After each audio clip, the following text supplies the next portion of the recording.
Perkenalkan, nama saya Yolanda Margaret dari kelas HK21A1. Saya akan membacakan pengertian etika dalam mata kuliah Personal Development.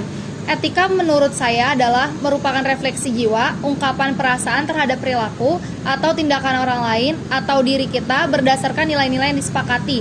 Karena etika berasal dari kata ethos yang berarti kebiasaan, karakter, atau watak. Yang pertama adalah etika dan moral. Istilah moral berasal dari bahasa Latin mos yang artinya jama mores yang berarti kebiasaan adat. Perbedaan terletak pada asal bahasa. Etika berasal dari bahasa Yunani, sedangkan moral berasal dari bahasa Latin, istilahnya moralitas. Dari kata sifat Latin moralitas ini mempunyai arti yang pada dasarnya sama dengan moral, hanya bernada lebih abstrak. Bila kita berbicara tentang moralitas suatu perbuatan, artinya segi moral suatu perbuatan atau baik buruknya. Moralitas adalah sistem nilai tentang bagaimana kita harus hidup secara baik dengan manusia. Yang kedua ada etika dan etiket. Etika berarti moral, sedangkan etiket berarti sopan, santun. Dalam bahasa Inggris dikenal sebagai etik dan etiquette.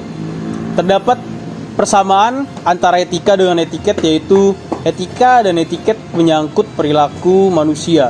Istilah tersebut tidak berkaitan dengan binatang karena binatang tidak mengenal etika maupun etiket. Kedua-duanya mengatur perilaku manusia dengan menyatakan apa yang harus dilakukan dan apa yang tidak boleh dilakukan. Karena keduanya mempunyai sifat normatif, maka kedua istilah tersebut sering rancu. Terima kasih. Jenis etika salah satu selanjutnya ada yang nomor 3, etika dan hukum. Etika berkaitan dengan nilai-nilai manusia. Nilai-nilai manusia seringkali didefinisikan dalam jurisprudensi dan hukum. Teori legal senantiasa berkaitan dengan moralitas. Moralitas ini mengakui bahwa hukum dapat digunakan untuk kebaikan dan keburukan. Peranan hukum dalam menegakkan moralitas merupakan dilema lain dalam etika tentang hubungan antara hukum dan etika. Perbedaan antara etika dan hukum. Etika yang nomor 1, etika berlaku untuk lingkungan profesi, hukum berlaku untuk umum. Yang kedua, etika disusun berdasarkan kesepakatan anggota profesi, hukum disusun oleh badan pemerintah. Selanjutnya yang poin keempat adalah etika dan agama. Etika tidak dapat menggantikan agama. Agama merupakan hal yang tepat untuk memberikan orientasi moral. Pemeluk agama menemukan orientasi dasar kehidupan dalam agamanya. Akan tetapi, agama itu memerlukan keterampilan etika supaya dapat memberikan orientasi, bukan sekedar indoktrinisasi. Yang kedua, etika mendasarkan diri kepada argumentasi rasional semata. Sedangkan agama, wahyunya sendiri.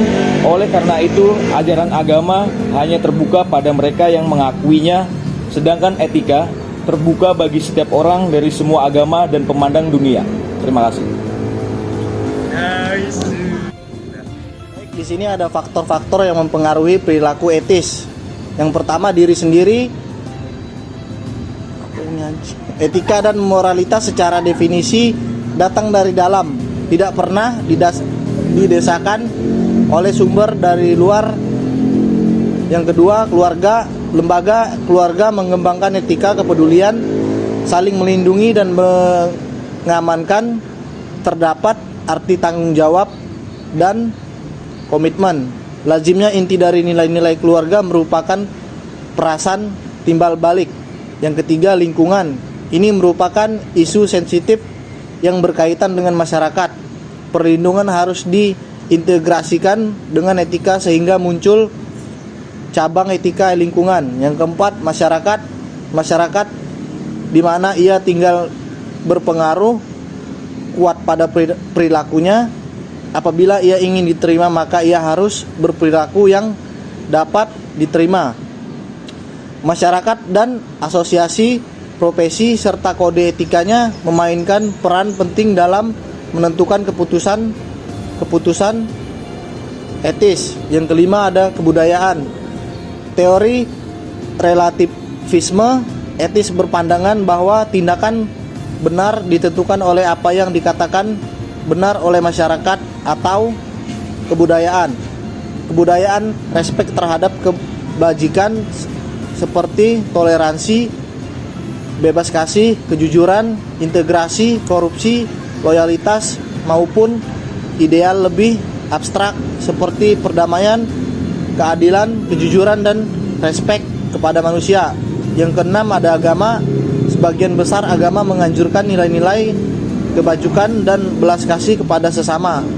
Sebagaimana pengamatan menunjukkan bahwa kandungan etika sebenarnya sama di antara berbagai budaya agama. Terima kasih.